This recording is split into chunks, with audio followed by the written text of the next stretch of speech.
Ready start. अपीलार्थी और प्रत्युत्तरदाता दोनों एक दूसरे से प्रेम करते थे। स्टॉप। बाद में दिनांक 8/4/2005 को दोनों ने विवाह कर लिया। यद्यपि अपीलार्थी प्रत्युत्तरदाता से उम्र में 6-7 वर्ष बड़ी थी। पूर्णविराम। दोनों के वैवाहिक जीवन से दिनांक 3/1/2007 को एक पुत्री भी उत्पन्न हुई, किंतु दोनों के बीच पारस्परिक तालमेल एवं प्रेम भाव अधिक दिनों तक नहीं चल पाया। पूर्णविराम। अंततः दिनांक 7/12/2006 को एक विधिक सूचना देने के बाद प्रत्युत्तरदाता पति ने अपीलार्थी के विरुद्ध अधिनियम की धारा 13(1) के अंतर्गत विवाह विच्छेद की याचिका इस आधार पर संस्थित किया कि पत्नी से उसे मानसिक रूप से प्रताड़ित करती है और उसे उसके पड़ोसियों, संबंधियों, मित्रों, यहाँ तक कि उसके कार्यस्थल पर जाकर छात्रों के सामने भी गाली गलौज करती है और अपमानित भी करती है। पूर्णविराम। याचिका प्रस्तुत करने के 5 दिन बाद ही अपीलार्थी दिनांक 12/4/2007 को प्रत्युत्तरदाता का घर छोड़कर चली गई। पूर्णविराम। अतः उसने एक और याचिका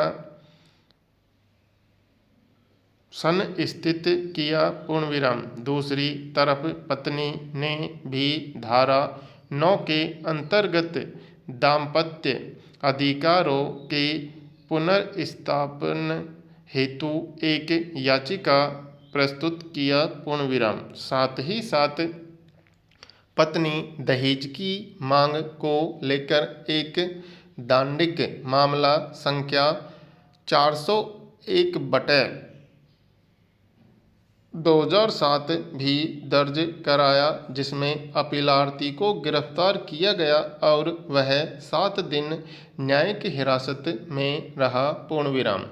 पक्षों को सुनने एवं साक्ष्यों पर विचार करने के बाद विचारण न्यायालय ने प्रत्युत्तरदाता की विवाह विच्छेद की याचिका निरस्त कर दिया और अपीलार्थी की धारा 9 के अंतर्गत याचिका को अनुज्ञात किया। पूर्णविराम। प्रथम अपील न्यायालय ने भी अपीलार्थी की अपील निरस्त करते हुए विचारण न्यायालय के निर्णय की पुष्टि कर दिया। पूर्णविराम। अतः अपीलार्थी के व्यवहार प्रक्रिया संहिता की धारा 100 के अंतर्गत मद्रास उच्च न्यायालय के समक्ष द्वितीय अपील प्रस्तुत किया। पूर्णविराम।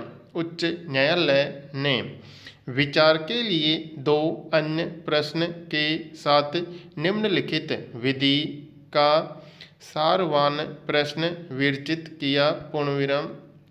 क्या अवर न्यायालय अपीलार्थी और प्रत्युत्तरदाता के बीच विवाह को मानसिक क्रूरता के आधार पर भंग करने में विफल रहने में सही और न्यायोचित थे, जबकि विशेषकर प्रत्युत्तरदाता के द्वारा अपीलार्थी और उसके माता पिता के विरुद्ध परिवाद दिनांक 24/11/2007 को तत्परिणामी गिरफ्तारी बिना किसी प्रश्न के हिंदू विवाह अधिनियम की धारा 13(1) के अंतर्गत मानसिक क्रूरता घटित करता है। पूर्णविराम।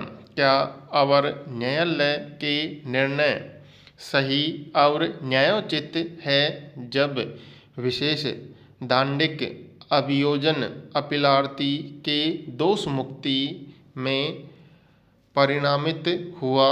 पूर्णविराम पैरा।